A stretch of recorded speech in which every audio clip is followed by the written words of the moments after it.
জাতীয় ই-সেবা সিস্টেমে লগইন পদ্ধতি 3টি ধাপে সম্পন্ন হয়ে থাকে। এর প্রথম ধাপ হলো ব্রাউজার ওপেন করা। জাতীয় ই-সেবা সিস্টেমটি ওয়েব বেসড হওয়ায় আপনাকে প্রচলিত যে কোনো একটি ব্রাউজারের মাধ্যমে লগইন করতে হবে। এক্ষেত্রে আমরা সর্বোচ্চ সুবিধা পাওয়ার জন্য মজিলা ফায়ারফক্স ব্রাউজার ব্যবহারের জন্য অনুরোধ করছি। শুরুতে আপনার মজিলা ফায়ারফক্স ব্রাউজারটি ওপেন করুন।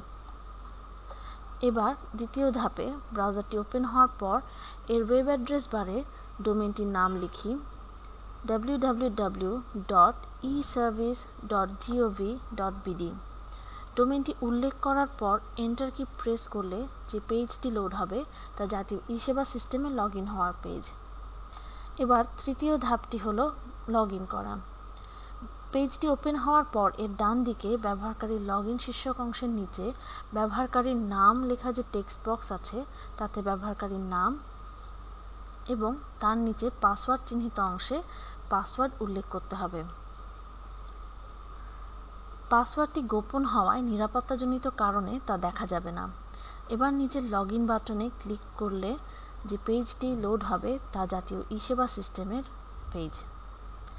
এখানে উল্লেখ্য যে কোনো কারণে যদি ব্যবহারকারীর নাম অথবা পাসওয়ার্ড অথবা উভয়ই ভুল হয় সেক্ষেত্রে লগইন হওয়ার পরিবর্তে এরকম একটি লাল মেসেজ দেখা যাবে যেখানে উল্লেখ আছে আপনি ভুল ব্যবহারকারীর নাম অথবা পাসওয়ার্ড দিয়েছেন। অনুগ্রহ করে আপনার সঠিক ব্যবহারকারীর নাম ও পাসওয়ার্ড দিন।